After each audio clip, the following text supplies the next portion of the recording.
Vamos abrir então, irmãos, nossas Bíblias em Lucas, capítulo 19. Vamos ler os versos de 41 a 44.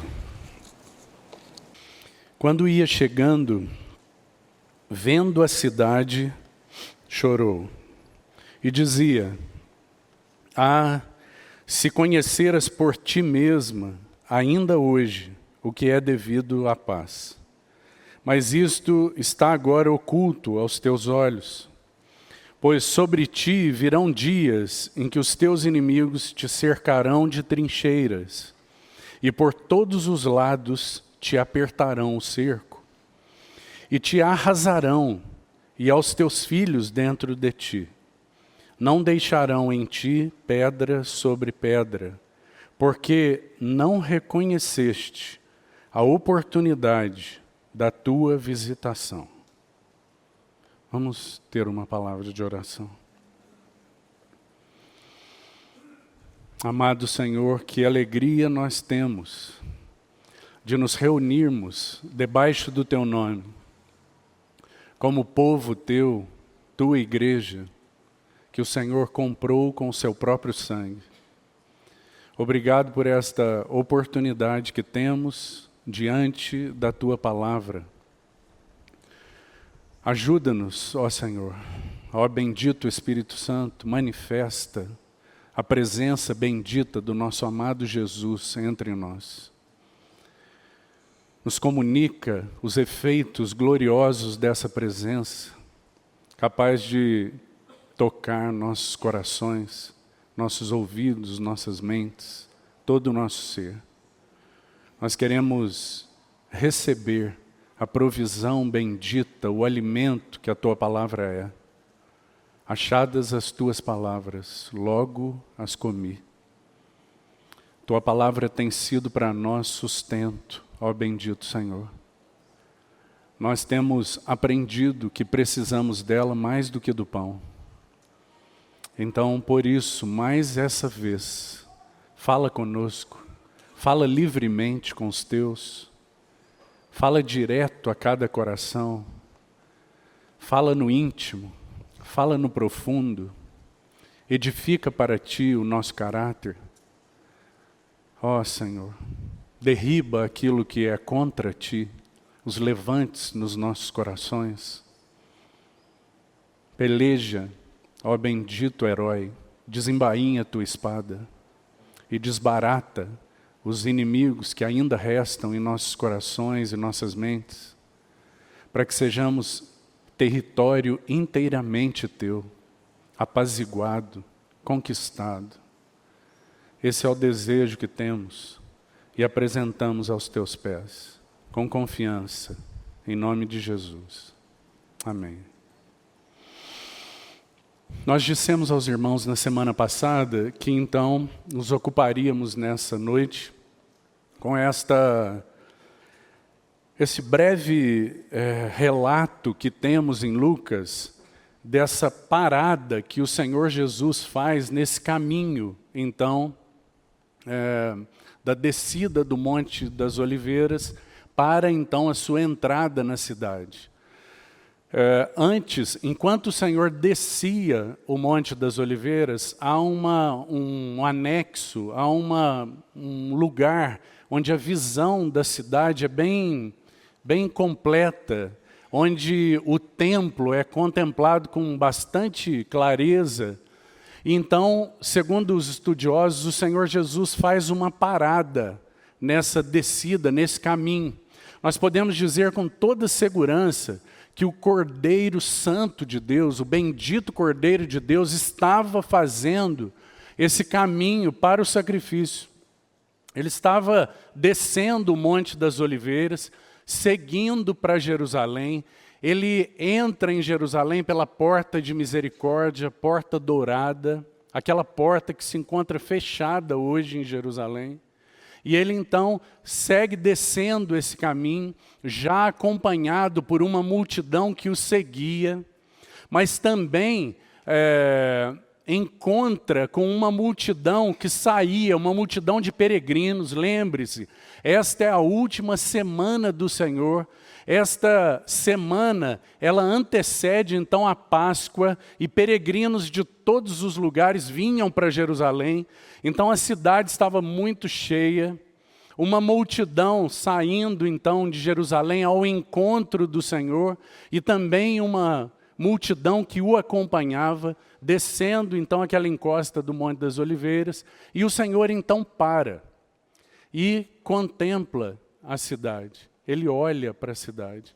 E o que o texto nos diz é que, vendo a cidade, o Senhor nessa pausa, então ele chora.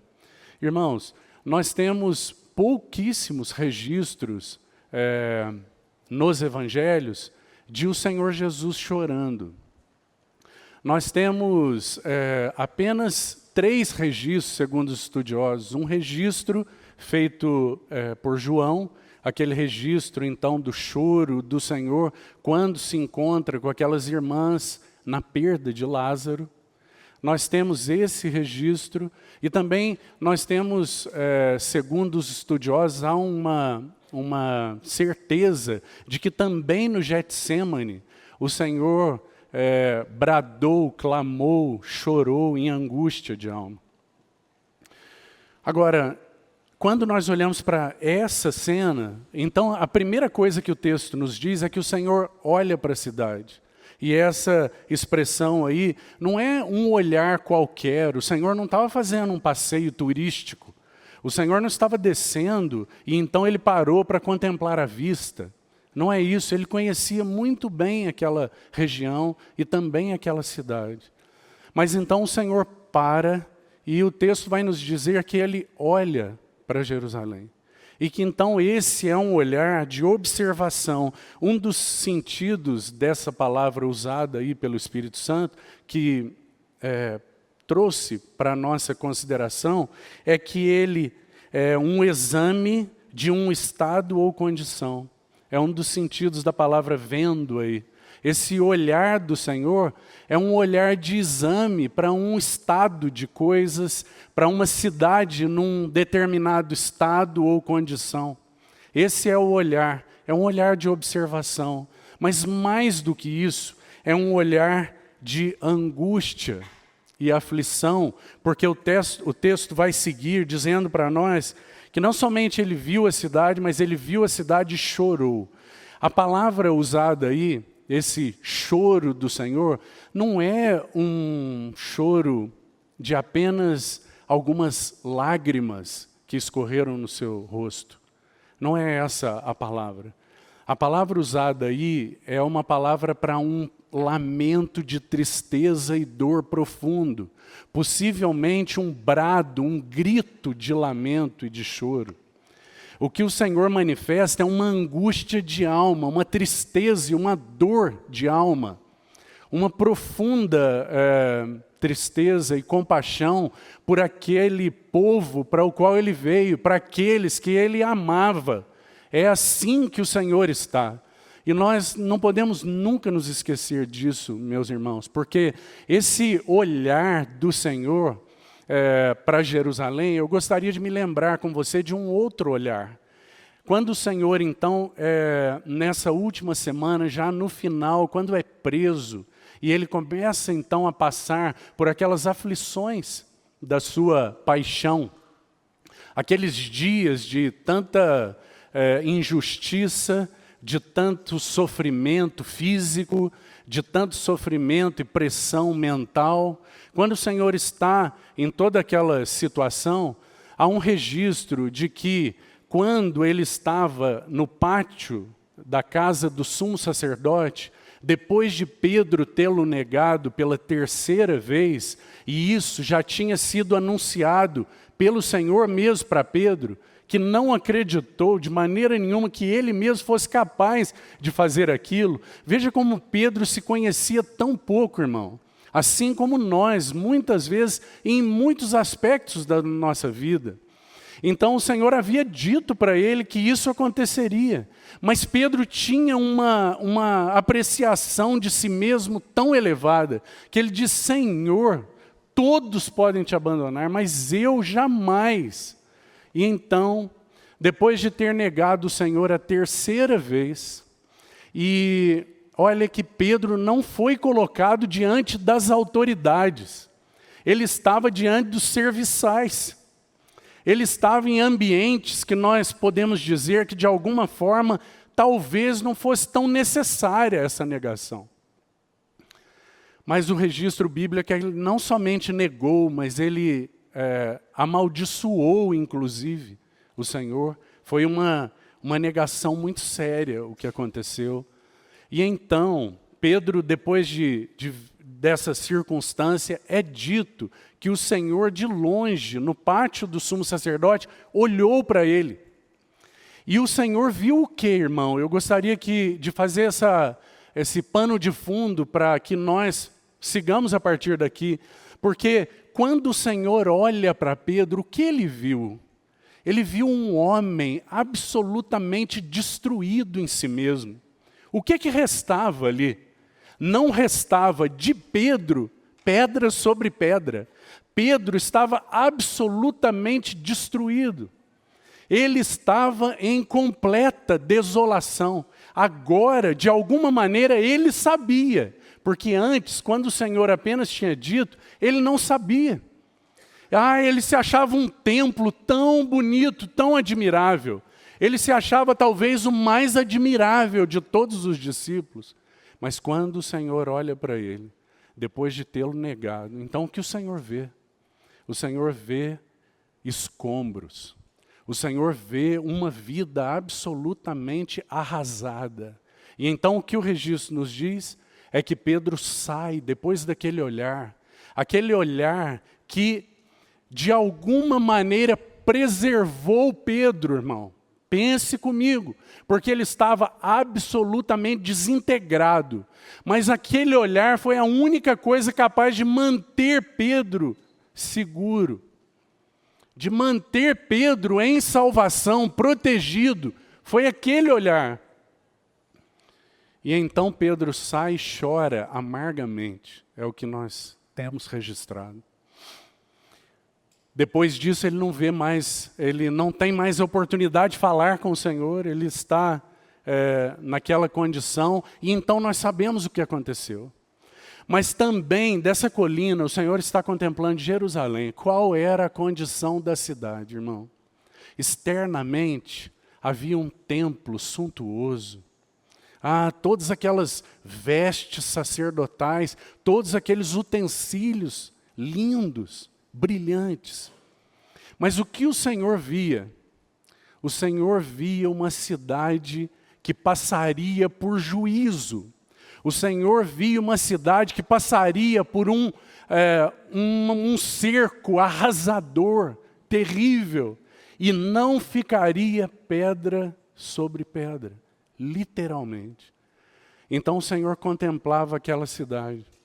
O coração amável do Senhor para com aquela cidade é o mesmo coração amável que olhou para Pedro naquele pátio.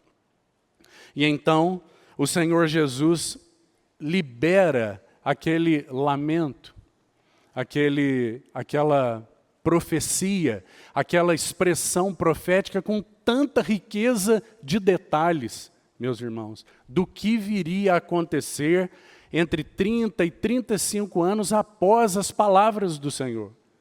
Exatamente aquilo que foi profetizado acontece cerca de 30 a 35 anos depois.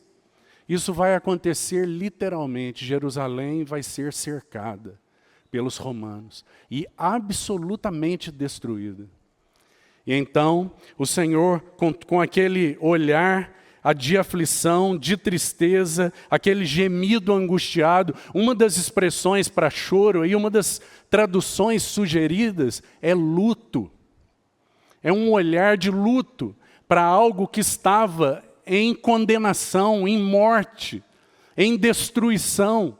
É isso que o Senhor está contemplando, porque Ele vai profetizar um acontecimento que Ele estava antevendo, mas eles estavam com uma apreciação de si mesmos absolutamente diferente, meus irmãos. É por isso que desde muito tempo eles estavam a perder a oportunidade de visitação, as muitas oportunidades. O Senhor há muito tempo seguia, perseguindo aqueles que Ele amava. Então o Verbo se encarnou e o Senhor segue perseguindo aqueles que Ele ama. Mas eles seguiam, segundo o texto, deixando, não podendo reconhecer a oportunidade da sua visitação. E então o Senhor profere esse com exclamação. Será que nós conseguimos imaginar como foi isso, irmão? Que foi esse? Que de angústia, de choro, de tristeza, de lamento. Como estava o coração do Senhor? Não porque nele havia algo em falta para com aqueles que ele estava a lamentar. Lembre-se disso, porque geralmente nós ligamos a lamento a alguma falta do lamentante. Mas aqui está aquele que havia feito tudo por eles. Absolutamente tudo por eles. Não havia falta naquele que estava a lamentar. Não havia nada além do que ele estava a fazer que pudesse ser feito por eles. E então o Senhor brada, se conhecesse.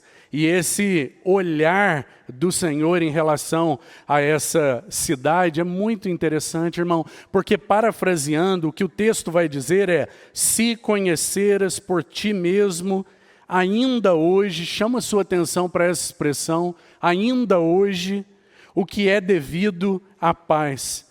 Então o Senhor traça, depois desse lamento, desse doído do seu coração, então Ele olha para essa cidade e a impressão que eu tenho, parafraseando, é como se o Senhor dissesse, em relação à cidade, essa cidade não se arrepende.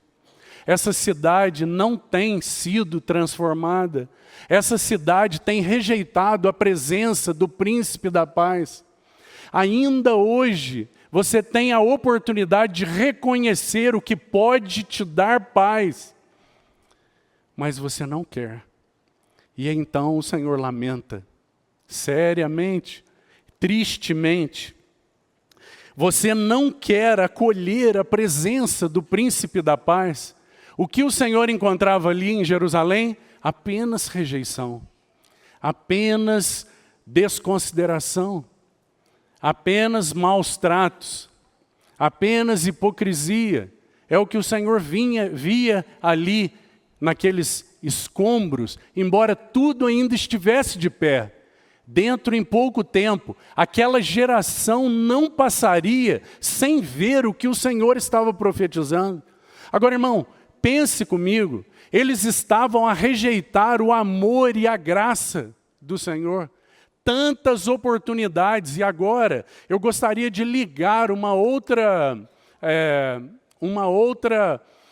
pronúncia, uma outra palavra do Senhor em relação a Jerusalém, para que fique um pouco mais claro qual era a atitude do Senhor em relação a eles, e para que fique muito claro o contraste entre essa atitude do Senhor, do amado Senhor, e a atitude de Jerusalém. Então, volte algumas páginas comigo aí em Lucas 13, para que você veja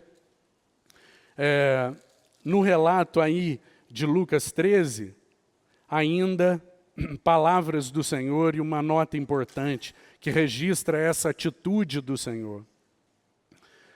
Por essa atitude deles, por essa atitude de desconsideração, por essa atitude de rejeição, por desconsiderar então a graça e o amor de Deus manifestos na pessoa do seu Filho, então agora a cidade seria visitada pela guerra. Então agora eles experimentariam o contrário do que o Senhor tinha a oferecer. Pense comigo, irmão. O Senhor estava a dispor para eles graça, amor, provisão.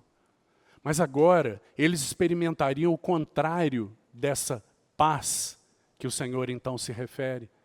Eles experimentariam absolutamente o contrário do que é devido à paz. Eles experimentariam em juízo por causa da atitude que estavam tendo, eles experimentariam a guerra. Eles teriam guerra. Eles experimentariam um terrível cerco. Então, em João 13, veja o verso 34, por favor. Diz assim: Jerusalém, Jerusalém. Então, eu gostaria de destacar para você que a atitude de Jerusalém está registrada aí em duas palavras. A palavra matas e apedrejas. Qual é a atitude de Jerusalém? Lucas 13, 34. Jerusalém, Jerusalém. Então agora o que o Senhor diz? Que matas os profetas e apedrejas os que te foram enviados. Então, a atitude de Jerusalém está exposta pelo Senhor. Qual era a atitude da cidade? Matar e apedrejar. E então o Senhor segue, e agora ele vai falar da atitude dele, em contraste com a atitude da cidade. Então ele diz: tantas vezes eu quis. Então agora ele vai falar da atitude dele. Mesmo em face de uma cidade impenitente, mesmo em face de uma cidade assassina, que mata e apedreja, matas os mensageiros, matas os profetas. Vocês matam aqueles que são enviados para falar a vontade de Deus para vocês. Vocês resistem e apedrejam aqueles que são enviados, mensageiros, atalaias, que vêm ajudar vocês. Ainda assim, o texto segue, ainda assim, quantas vezes quis eu reunir teus filhos como a galinha ajunta os do seu próprio ninho debaixo das asas, e vós não quisestes. Quantas vezes eu quis, e essa é a atitude do Senhor. Que contraste, amado irmão. Porque, novamente, nós estamos vendo o Senhor, em Lucas 19, a contemplar a cidade e a lamentar. E agora o Senhor está dizendo: dentro em pouco, você sofrerá o juízo por conta de recusar as tantas vezes que eu quis reunir. Que lindo! Reunir, colocar debaixo das minhas asas. Ah, irmão, o que comunica essa atitude para você?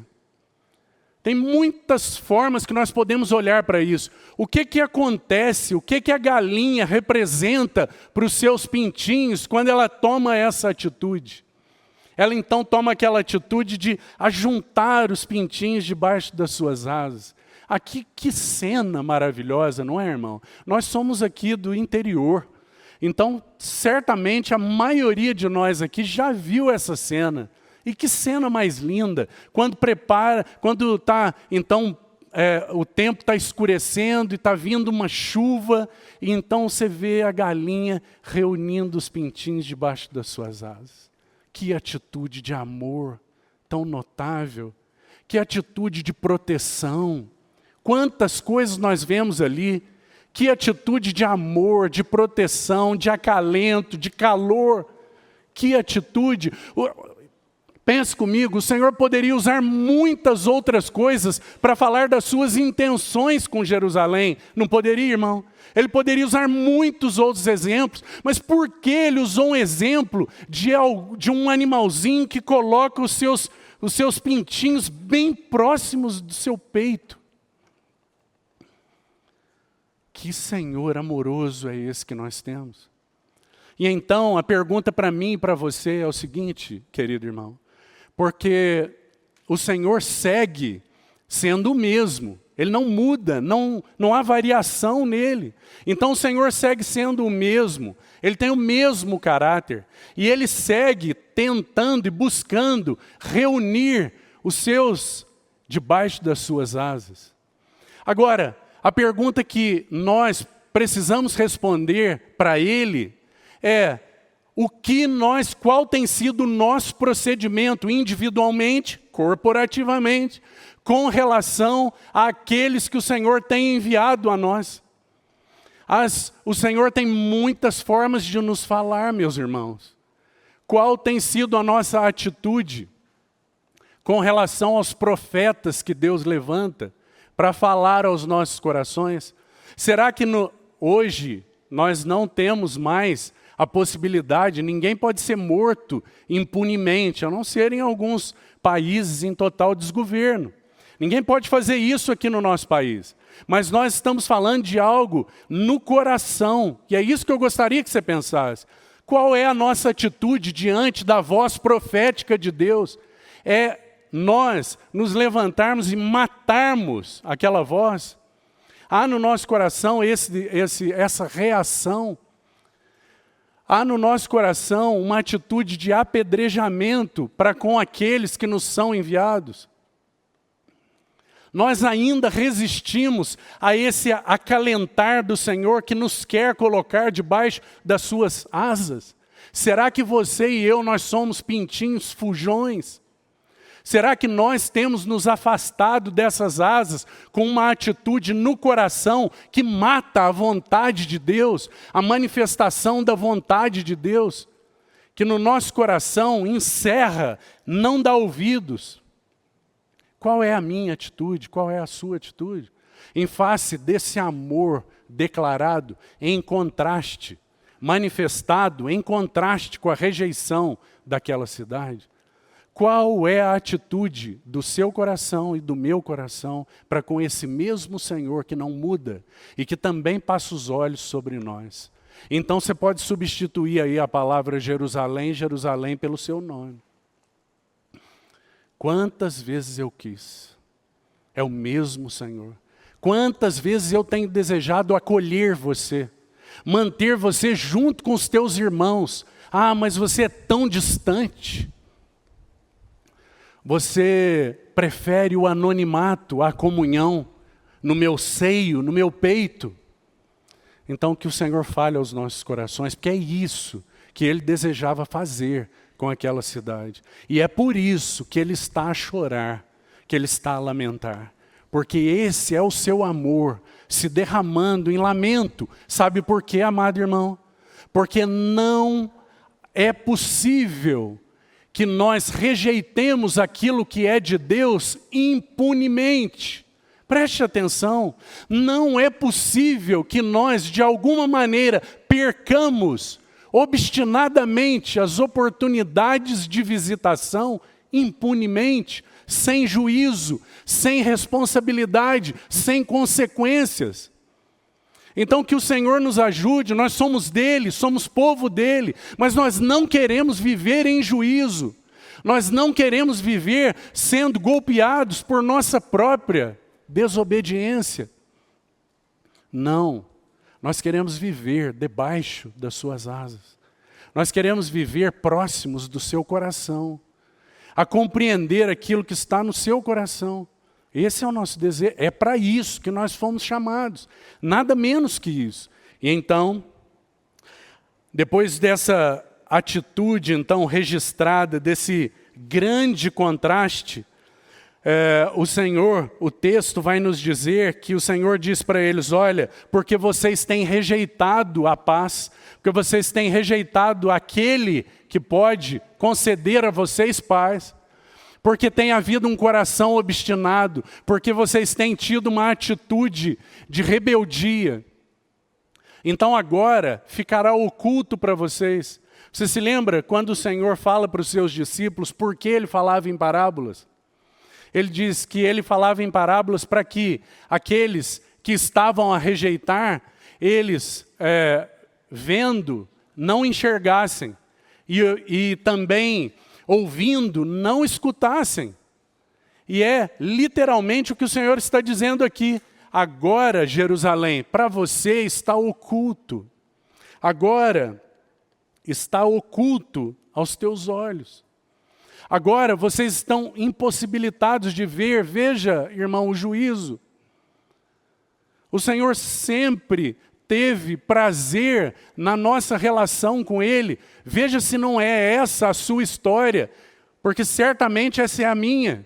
O Senhor sempre teve prazer de abrir os nossos olhos, não é assim? Ah, que Senhor maravilhoso nós temos. Ele deseja sempre pingar colírio nos nossos olhos. Ele deseja que nossos olhos estejam abertos. Ele deseja que nossa visão celestial seja apurada, seja desenvolvida, que nós vejamos mais e mais, que nós estejamos diante dele de olhos abertos a contemplar. Então essas janelas espirituais do nosso ser possam encher o nosso caráter da beleza dele. E então isso redundar em glória, em joelhos dobrados, em corações exultantes. Esse é o desejo do Senhor. Mas por que o Senhor olha então para essa cidade e agora ela experimenta juízo? Porque, irmão, mesmo sendo o Deus amoroso que Ele é, Ele segue sendo aquele rei profetizado por Zacarias. Você se lembra? Justo e salvador. E Ele não pode negar a sua justiça por causa do seu amor.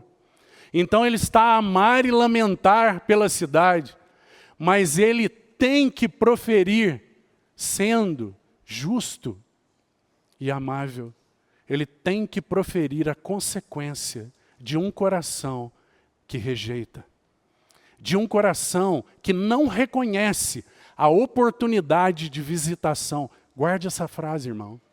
Porque o Senhor tem, ao longo da nossa vida, nos visitado. Ah, quantas vezes o Senhor vem a nós, pessoalmente e corporativamente. Quantas vezes, todas as vezes que nós nos reunimos, esse é o desejo do Senhor. Não é assim que nós temos clamado tantas vezes: Senhor, olha do céu, vê e visita esta tua vinha. Não tem sido esse nosso clamor? E então, vez após vez, quantas oportunidades nós temos tido de visitação. Agora, a pergunta para nós é: nós temos podido reconhecer a oportunidade? A palavra aí para oportunidade, no grego é kairos. É aquele tempo especial, não é o tempo cronos, não é o tempo do relógio.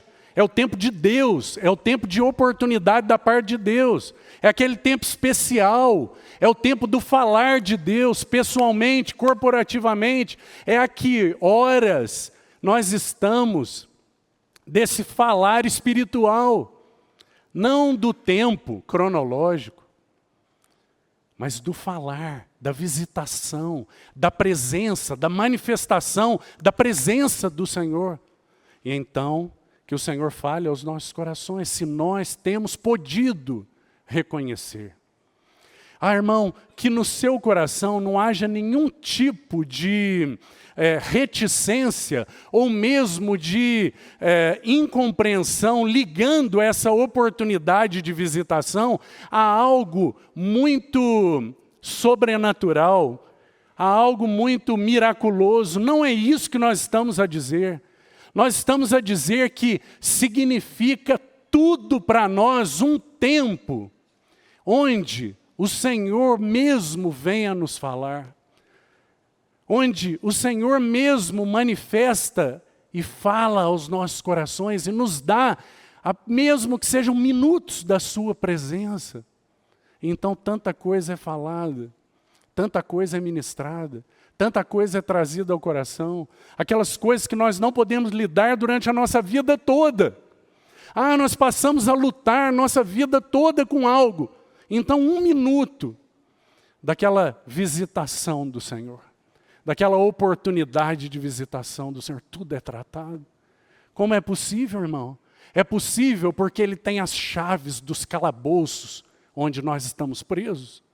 É possível porque Ele tem capacidade de nos libertar de toda e qualquer prisão. É possível porque Ele está pronto, desde que reconheçamos a oportunidade da nossa visitação. Então que haja no nosso coração esse desejo constante de sermos então esses que são reunidos pelo Senhor e que então são agraciados com a sua presença. Agora, nós sabemos que não foi isso que aconteceu. Foi exatamente o contrário. E então o Senhor segue pronunciando nos versos 43 e 44 aquilo que aconteceria. Então ele profetiza. Nós já dissemos que de 30 a 35 anos, é difícil precisar, mas alguns apontam que 35 anos depois, no ano 70, Jerusalém é cercada durante 5 meses. Irmão, se você conhece um pouquinho de história, se você não conhece, vale a pena pesquisar, porque tem muitos detalhes interessantes sobre isso, que é historicamente registrado. Jerusalém se encontrava em uma situação caótica. Havia muita disputa política entre grupos dentro da cidade. Haviam muitas lutas, guerras civis acontecendo. Haviam grupos de zelotes que lutavam entre si e a cidade estava em um caos no ano 69. Então o Império Romano decide que precisava resolver isso. Então no ano 70 são enviados com o general Tito 70 mil homens do Império Romano. Irmão, você sabe que o Império Romano era uma máquina de guerra. Eles eram muito capazes na guerra. Então Jerusalém é cercada, literalmente cercada. Eles levantam uma cerca de madeira ao redor da cidade. E eles passam então a fazer um cerco muito conhecido. Se trata de um dos maiores e mais complexos cercos da antiguidade, se você estudar. Esses soldados romanos cercaram com todos os seus aparatos, catapultas, tudo aquilo que Roma já tinha. Então a cidade é cercada, todas as rotas de alimentação são impedidas e eles vão ficar durante 5 meses cercados. E durante esse tempo, todos os que tentavam fugir eram punidos severamente, crucificados diante da muralha, para que todos que estivessem dentro ficassem absolutamente aterrorizados. Era isso que estava acontecendo. É exatamente isso que o Senhor vai dizer. As palavras que o Senhor usa no verso 43, é dito que viriam os teus inimigos. A palavra para inimigos aí não é apenas alguém que não concorda com eles. A palavra aí é alguém terrivelmente em ódio para com eles. Terrivelmente hostil. São esses inimigos que estão a cercar a cidade. Segundo o registro histórico, mais de 600 mil pessoas foram lançadas mortas para fora da muralha por conta do cerco, da fome e da doença. Porque na medida em que eles iam passando fome e enfraquecendo, então eles iam morrendo. E as doenças iam aumentando. Condições insalubres. E esse era o cerco. E é isso que o Senhor está a contemplar. Por que estou dizendo isso? Apenas para que você compreenda 2 coisas. O coração do Senhor a prantear e as consequências de não reconhecer a oportunidade da visitação. Então eles estavam cercados, literalmente. Se você continuar aí, quando os romanos rompem a muralha, a Jerusalém tinha 3 muralhas. Quando eles rompem a 3ª muralha, eles entram e destroem tudo. E queimam a cidade. Eles queimam o templo.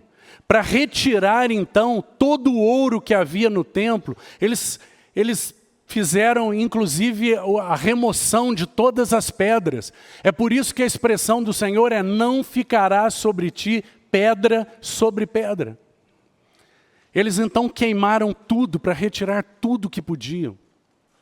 A cidade foi absolutamente destruída. Dizem que nessa invasão, cerca de 100 mil pessoas foram mortas.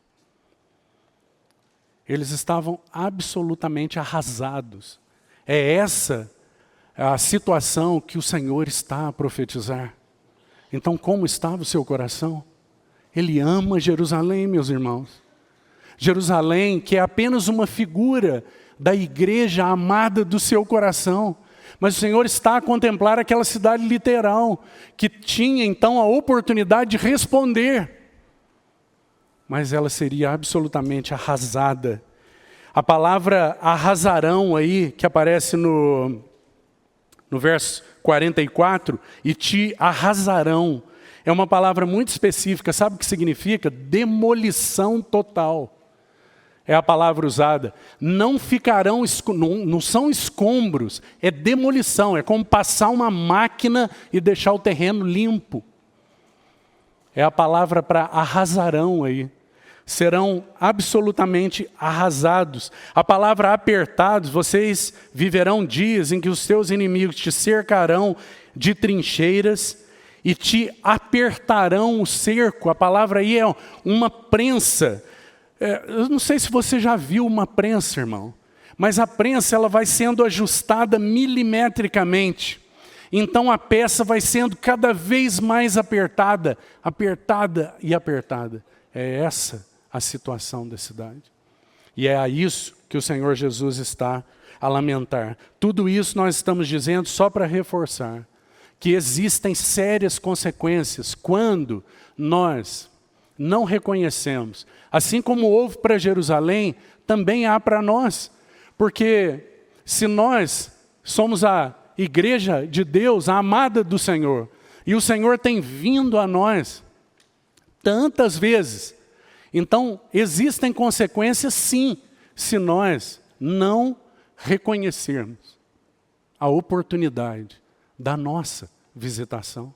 E então, se é assim, eu gostaria de, no tempo que eu ainda tenho, eu gostaria de tomar um texto de Paulo em 2 Coríntios para fazer algumas aplicações sobre essa questão. E então, gostaria que nós olhássemos juntos 2 Coríntios, capítulo 1.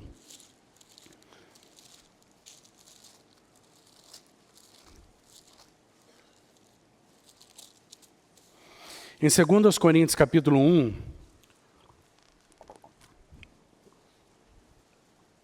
o apóstolo Paulo está a destacar muitas coisas.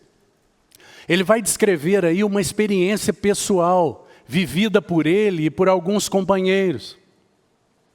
Mas o verso que eu gostaria que você pusesse seus olhos é o verso 10. E o verso 10 diz assim, que o qual Deus, verso 9, Deus que ressuscita os mortos. O verso 9 termina assim, Deus que ressuscita os mortos, o qual nos livrou. Então a primeira coisa que eu gostaria que você considerasse, nos livrou. Nos livra de tão grande morte, em quem temos esperado que ainda continuará a livrar-nos. Então, irmão, esse versículo, a mim me parece, gostaria de colocar para você duas impressões sobre esse versículo que estão, para mim, diretamente relacionadas com aquela cena da oportunidade não reconhecida de visitação de Jerusalém. Quando o Senhor está a fazer esse destaque, o Senhor está dizendo, olha, na história de vocês tiveram muitas oportunidades. O Senhor chama no singular de a oportunidade. Ele está dizendo, olha, a oportunidade sou eu. A oportunidade, o que vocês precisavam reconhecer, sou eu. Todas as vezes que os profetas vieram a vocês, eles tinham uma finalidade, apontar para mim. Os mensageiros, eles só tinham uma mensagem. A mensagem era eu. Toda a necessidade de reconhecimento de vocês está ligada a mim. Não é que eles deveriam compreender melhor sobre o sacrifício do templo, irmão. Eles tinham que compreender que o sacrifício era só uma figura.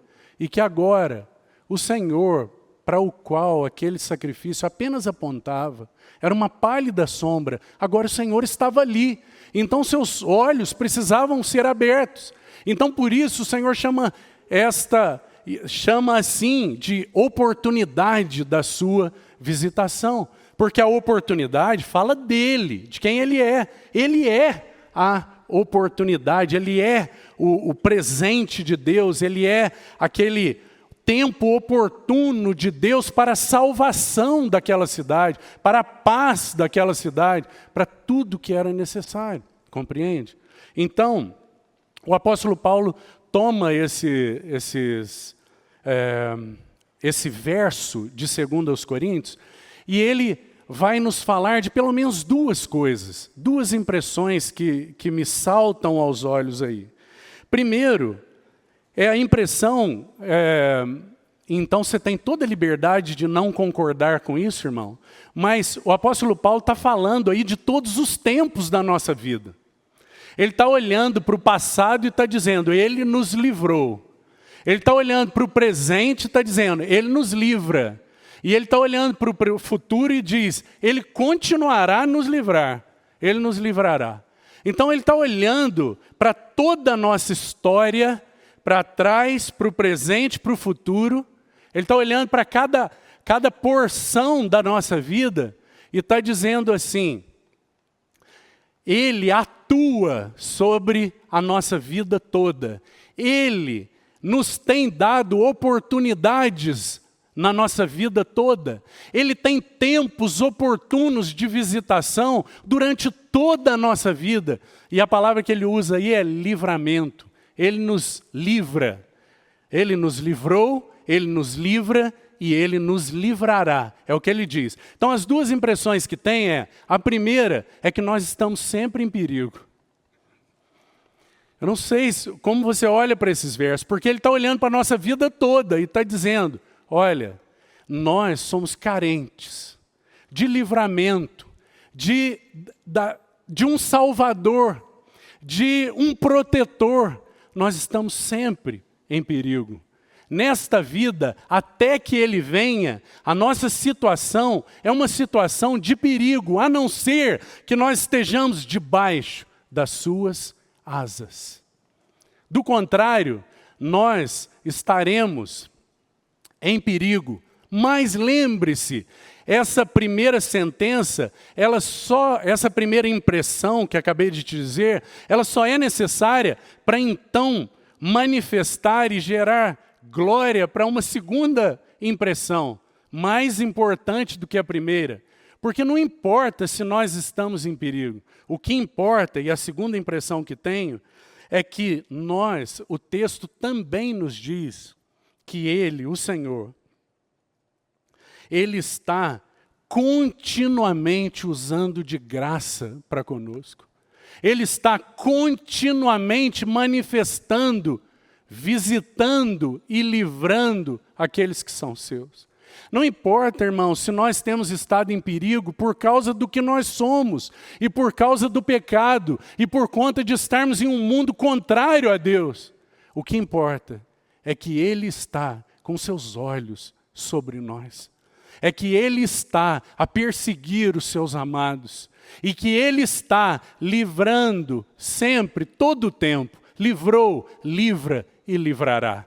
Então, quando nós olhamos para esses 3 tempos aí, que eu gostaria de chamar a sua atenção, Ele nos tem dado, então, essas oportunidades maravilhosas ao longo da nossa vida.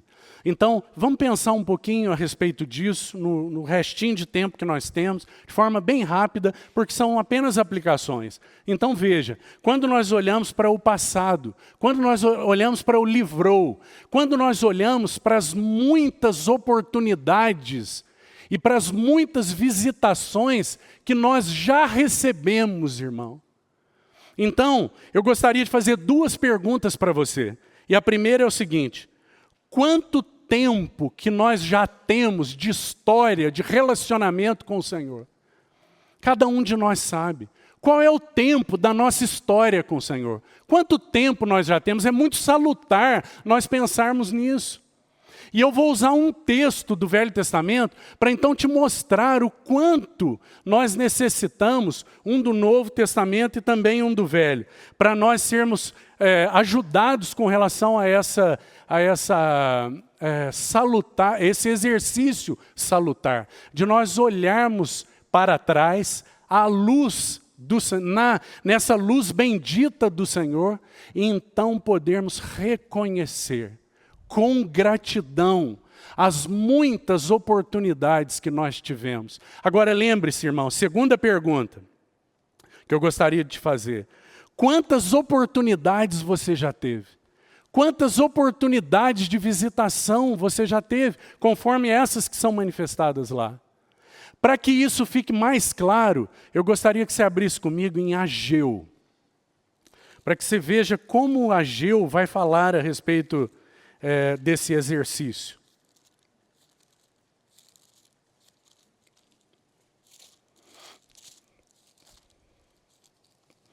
Veja,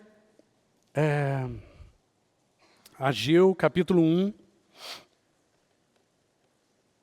verso 5.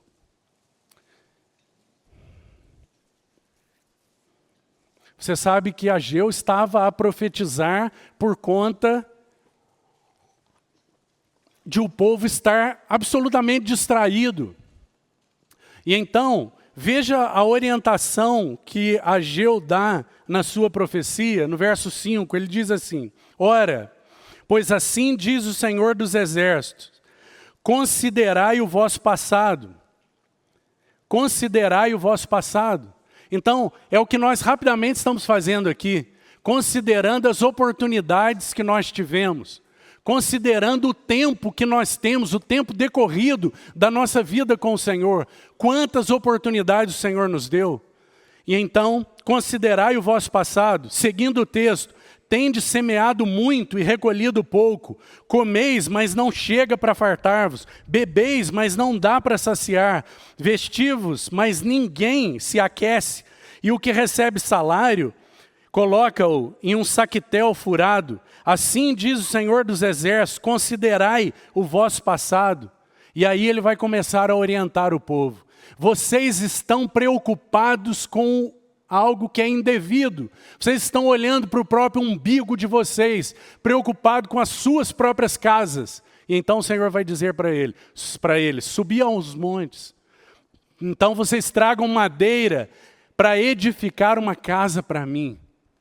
É o que ele vai dizer. Vocês estão com os olhos no lugar errado. Vocês estão vivendo para os interesses de vocês. Olha, irmão, essa não é uma visitação do Senhor? O Senhor não está dando a eles uma oportunidade de realmente se alinharem com aquilo que estava no coração dele, porque eles estavam absolutamente desalinhados. Eles estavam voltados para os seus próprios interesses. Eles estavam fazendo e enfeitando as casas deles. Então o Senhor diz, não, vocês precisam olhar para mim. A prioridade é que eu seja glorificado entre vocês. Tudo mais vai ter o seu lugar. Mas vocês estão com as prioridades invertidas. É o que o Senhor vai dizer. E então, o estímulo de Ageu é, considerai o vosso passado. Em que sentido, irmão? No sentido de nós olharmos para essas oportunidades, quantas foram desperdiçadas. Agora, quantas, por outro lado, foram aproveitadas? Quantas oportunidades foram aproveitadas? E aí, de quantos pecados você já foi libertado, irmão? De quantas tentações você já foi livrado e já pôde, pela graça do Senhor, resistir? Situações em que você olhava e falava, eu não dou conta, mas o Senhor foi bondoso. Por quê? Porque Ele nos livrou.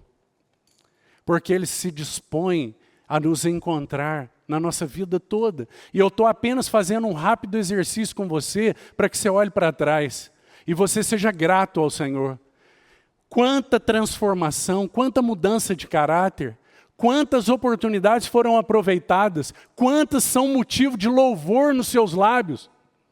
Quantas? É uma pergunta que eu te faço, querido irmão. Quantas oportunidades, quantas visitações, quantos livramentos, alguns nós nem mesmo sabemos que aconteceram. De quantas coisas nós fomos livrados pelo Senhor? Será que nós podemos destacar aqui?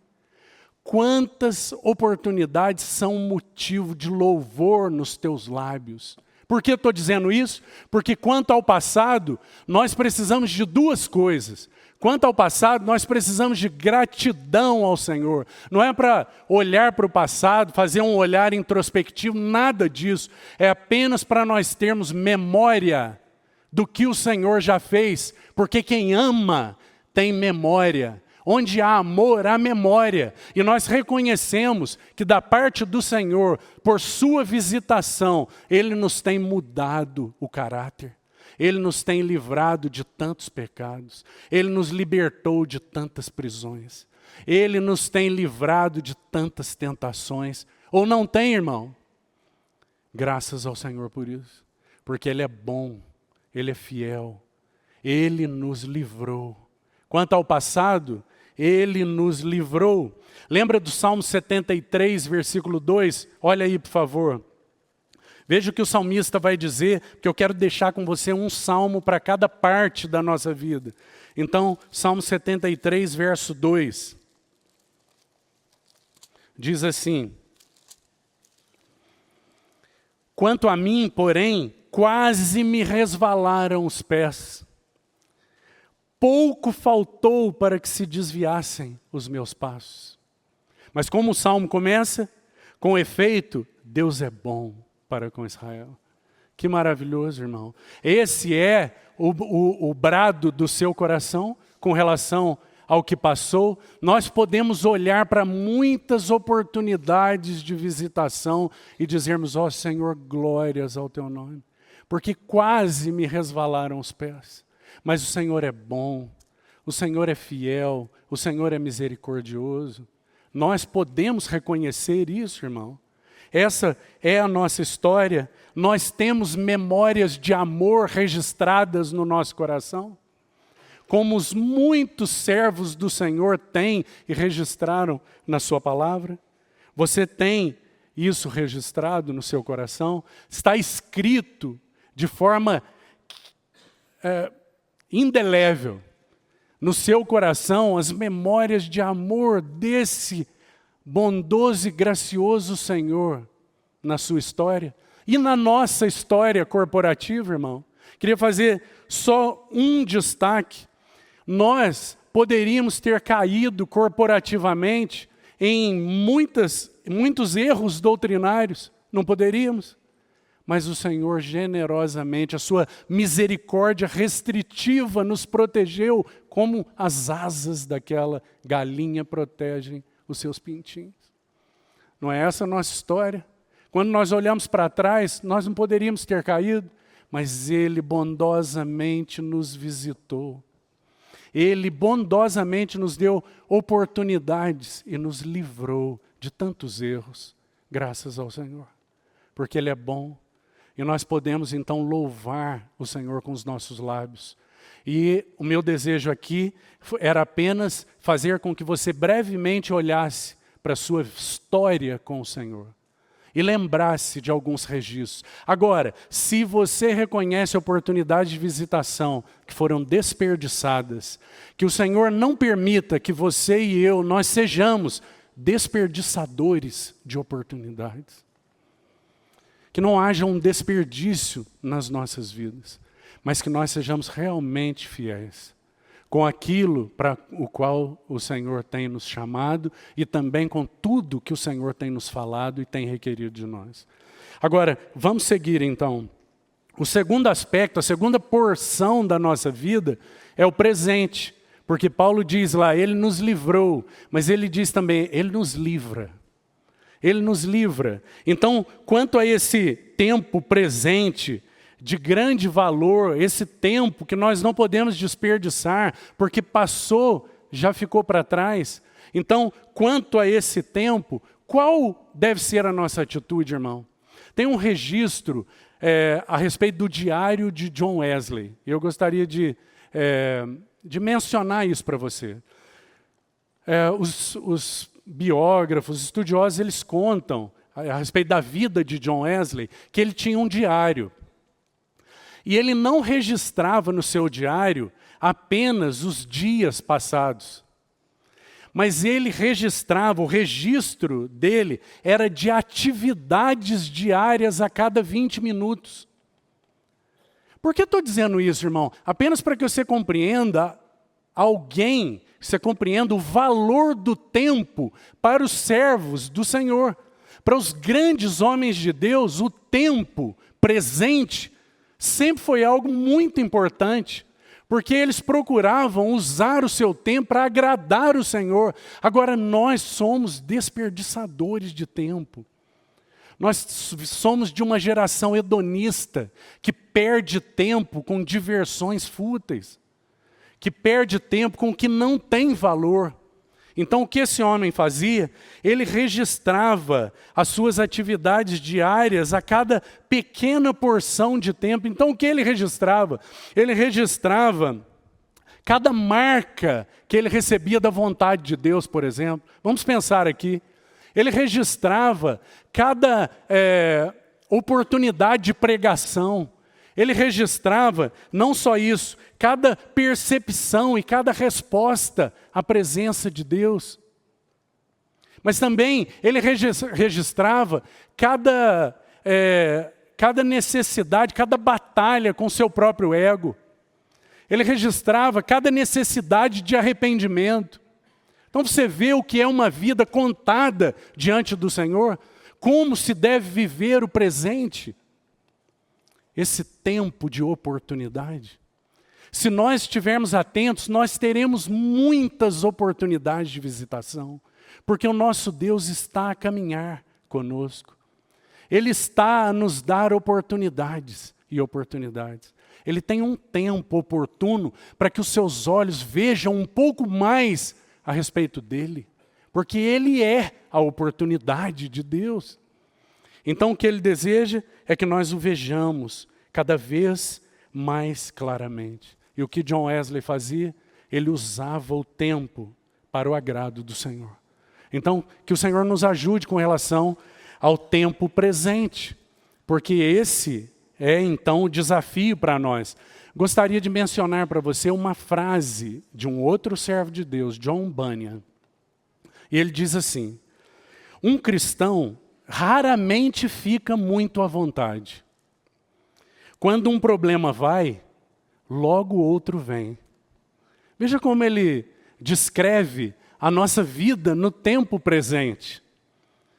Ele vai dizer que a nossa vida é uma vida de muitas oportunidades, mas de muitas provações. Essa frase de John Bunyan me fez lembrar, irmão, do Salmo 66. Então abra aí, por favor, o verso 12 do Salmo 66, que é um salmo muito conhecido. E diz assim: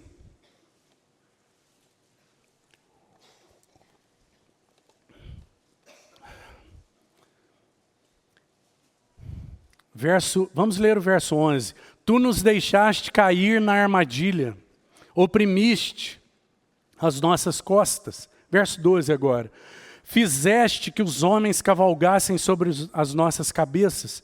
Passamos pelo fogo e pela água. Porém, afinal, nos trouxeste para um lugar espaçoso. Irmão, sabe o que significa para mim nos trouxeste para um lugar espaçoso? Para unir com aquela expressão do Senhor, você vai encontrar o que é devido à paz. Você vai compreender o que é devido à paz. Você vai compreender aquele que pode te trazer paz. Você vai experimentar nele a verdadeira paz. Isso trouxeste-nos para um lugar espaçoso. Como é a nossa vida no presente? A nossa vida é passar pela água e pelo fogo. É os homens cavalgarem sobre as nossas costas. É nós cairmos em armadilhas. Mas lembre-se, Ele nos livra. Ele nos livrou e Ele segue nos livrando. Ele nos livra, Ele nos dá oportunidades de livramento. Que maravilhoso Deus que nós temos. Então, esse é o segundo aspecto. Qual é a necessidade? Mais um exemplo aqui, nessa riqueza da história de Deus com seus servos, a história da igreja. Irmão, conta uma conversa de um pai puritano com seu filho. Então, esse pai ouve do seu filho assim: pai, hoje eu tive um grande livramento do Senhor. Eu estava vindo para aqui a cavalo e o meu cavalo tropeçou 3 vezes e eu não caí do cavalo. E então esse pai ouviu e disse assim: ah, meu filho, eu também tive uma grande oportunidade de livramento semelhante a essa sua. Eu também vim para aqui a cavalo. E o meu cavalo não tropeçou nenhuma vez, e ainda assim eu não caí. O que ele estava a dizer para o seu filho? Nós sempre temos no tempo presente, seja a nossa história de um cavalo que tropeça, ou de um cavalo que não tropeça, nós sempre temos a nos acompanhar o nosso bendito livrador, aquele que nos protege sob as suas asas, aquele que está a cuidar de nós. Ah, irmão, que o Senhor encha os nossos corações de anelo, de vivermos para Ele, de entregarmos nossa vida para Ele, porque se no que se refere ao passado, a nossa necessidade é gratidão, irmão. Há quantos de nós aqui, com relação ao passado, não podem nem pensar, por olharem para suas vidas passadas de forma inadequada, não conseguem de forma nenhuma associar gratidão ao passado, conseguem apenas associar culpas. Que o Senhor nos livre e que o Senhor registre memórias de amor no seu coração. E você tenha com Ele uma história de oportunidades de visitação que foram aproveitadas. Graças ao Senhor. Mas no que concerne ao presente, qual é a nossa necessidade, irmão? A nossa necessidade não é gratidão, mas é confiança. Nós precisamos confiar nesse que está a nos proteger. Nós precisamos confiar nesse Pai que está com a mão estendida para tomar as suas mãos e conduzir você, e Ele jamais largará a tua mão. Nem no momento mais difícil da vida dele, quando ele teve que soltar a mão do seu pai, ele não soltou a sua e nem a minha. Mas ele permaneceu firme conosco. E ele perdeu de vista a face do seu pai. Que nós estejamos atentos à necessidade que nós temos de confiar nele. Você se lembra do Salmo 125? Os que confiam no Senhor são como os montes de Sião, que não se abalam, mas permanecem para sempre. Como em volta de Jerusalém estão os montes, assim é o Senhor em volta do seu povo. Graças ao Senhor. Que o Senhor nos encha de confiança, porque Ele é digno de confiança. Se nós estivermos a desconfiar dEle, ah, irmão, que tragédia será. Nós deveríamos aprender a desconfiar de nós e não desconfiarmos dEle. O problema, irmão, é que você e eu, nós confiamos muito em nós mesmos. E por isso nós desconfiamos dele. Que o Senhor nos ensine no tempo presente a confiarmos nele. E a nos mantermos confiados, porque ele é essa muralha de fogo protetora ao redor do seu povo, ao redor da sua vida, ao redor da sua casa. Desde que meus filhos eram pequenininhos, eu sempre repeti um texto para eles, porque as crianças pequenininhas, elas têm muito medo, né? Então tem uma fase que eles têm muito medo. Então eu sempre dizia para eles que os anjos do Senhor acampam ao redor daqueles que o temem. Então sempre dizia para eles, você não pode ver, mas os anjos do Senhor, eles acampam ao redor daqueles que o temem. Então por que isso acontece? O que o Senhor deseja? Ele deseja que você confie totalmente nele, irmão. Então que essa seja a nossa experiência. E para nós encerrarmos então, eu mencionei para você o Salmo 66, para você guardar ele aí em relação à questão do presente. O Salmo 46, versículo 1 também é precioso, porque diz assim, que ele é o nosso socorro bem presente nas tribulações. Salmo 46. Agora, então vamos para a última fase, o último tempo de visitação. E então esse é o tempo futuro. É o tempo que nós ainda não conhecemos. E quanto ao futuro, então, a melhor maneira, preste bem atenção, irmão, a melhor maneira de se viver o presente é tendo uma esperança futura. Porque se no seu coração houver uma esperança futura de se encontrar com o seu amado, então você estará mais disposto, mais atento para não perder as oportunidades no tempo presente. Quanto mais nós vivermos o presente com uma expectativa futura, mais e melhor nós viveremos os dias que nós temos. Porque o futuro não é nosso. Mas nós precisamos aprender a viver esse tempo com o nosso coração cheio de expectativa, irmão. Com um maranata no coração, você compreende? Porque na medida em que isso acontecer, melhor será o nosso presente. Porque nós viveremos em amor para com aquele que virá, aquele que nós desejamos ver, aquele que nós teremos ainda uma oportunidade, uma visitação presencial, a sua parousia. Nós ainda aguardamos uma visitação presencial do nosso Senhor. Então, no tempo futuro, se nós o amamos, se tem havido no nosso coração uma expectativa, uma esperança viva, então você viverá de uma maneira melhor. Você irá se entregar mais, você irá obedecer mais, você irá renunciar mais. Compreende, irmão? Essa será a nossa experiência. O Senhor jamais vai nos abandonar. E durante essa história toda da nossa vida, Ele vai continuar nos dando oportunidades. E quanto ao futuro, o que nós temos da parte dEle é tem de bom ânimo. Quando o Senhor então olhou para os seus discípulos, sabia que eles viveriam circunstâncias em que Ele não estaria presencialmente, mas enviaria o seu Espírito, Ele olha para eles e diz, tenham bom ânimo, se animem, se fortaleçam, tenham bom ânimo. Não desistam, não desanimem, não deixem de perseverar, porque eu venci o mundo. Graças ao Senhor. Porque essa é, então, a nossa expectativa bendita. Nós esperamos por aquela misericórdia e graça que ainda hão de se revelar para a igreja nos dias finais. Então nós veremos a sua face. Para eu encerrar, abra comigo no Salmo 91.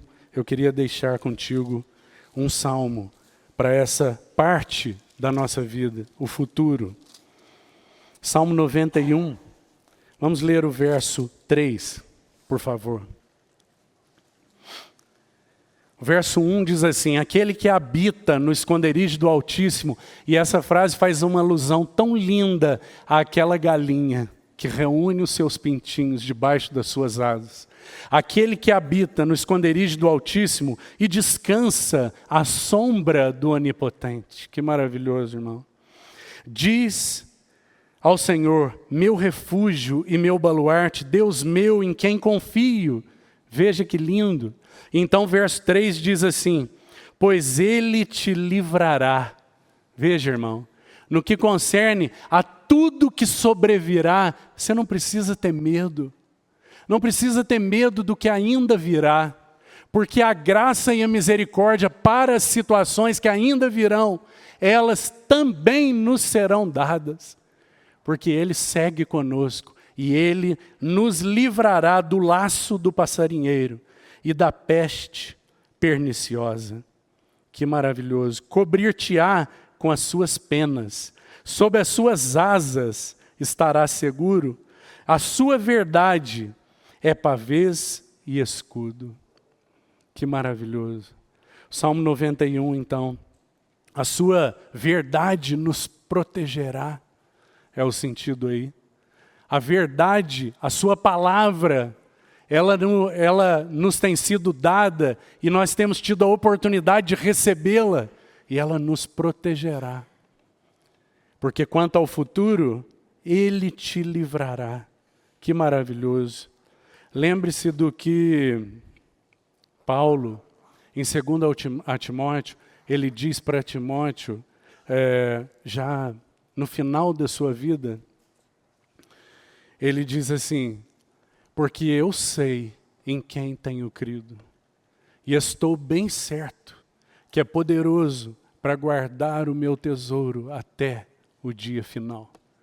Então que o Senhor nos encha de certeza, mas também que o Senhor nos encha de responsabilidades, porque nós temos recebido muitas oportunidades de visitação. E então que nós sejamos aqueles que não desperdiçam as oportunidades de visitação. Vamos orar. Senhor, te louvamos, te agradecemos de todo o coração, porque o Senhor tem tido para conosco esse olhar amoroso, esse olhar protetor. Muito obrigado, Senhor.